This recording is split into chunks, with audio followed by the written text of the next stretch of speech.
ముఖ్యమంత్రి గారు ఎంతో వివరంగా ఆర్థిక వ్యవస్థ గురించి శ్వేతపత్రం రిలీజ్ చేశారు. కావాలంటే కొంతమంది సభ్యులు వివరణ కోరవచ్చు, ఎక్కువ మంది కాదు, 4-5 మెంబర్స్. సోమిరెడ్డి గారు. నమస్కారం దిశ.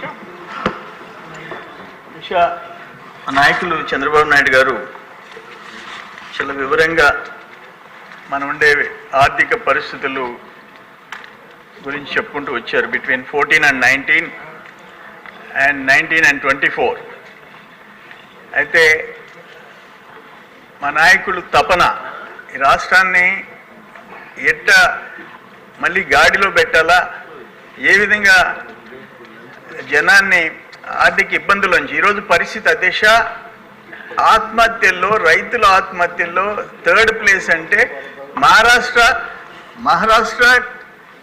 కర్ణాటక తర్వాత, అంటే ప్రపోర్షనేట్గా జనాభా తీసుకుంటే 1st ప్లేస్.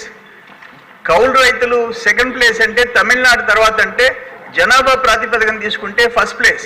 అటువంటి పరిస్థితుల నుంచి రాష్ట్రాన్ని ఎట్ట కాపాడాలని చెప్పేసి ముఖ్యమంత్రి గారి తపన. అయితే బాబు గారు ఎమ్మెల్యేలని, మంత్రుల్ని, అధికారుల్ని జనం కోసం బతకమంటాడు. జగన్మోహన్ రెడ్డి ధనం కోసం బతకమన్నాడు.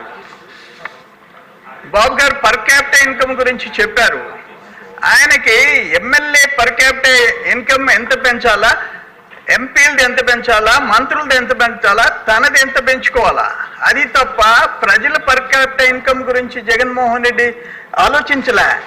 అందుకనే బహుశా ఈ దేశంలో మేము కూడా 30-35 years నుంచి చూస్తున్నాం పాలిటిక్స్లో, ఇతర రాష్ట్రాల గురించి కూడా చదువుతున్నాం, తెలుసుకుంటున్నాం.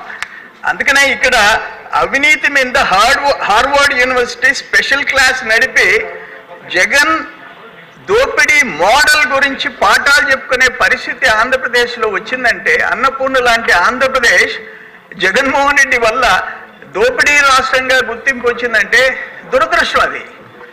ఈరోజు కూడా అక్కడికి పోయి చేసిన పాపాలన్నీ చేసి ఇక్కడ కూర్చొని కనీసం సమాధానం చెప్పలేని స్థితిలో పోయి ఢిల్లీలో కూర్చొని మళ్ళీ మనల్నే తిట్టే పరిస్థితికి రావటం దురదృష్టం.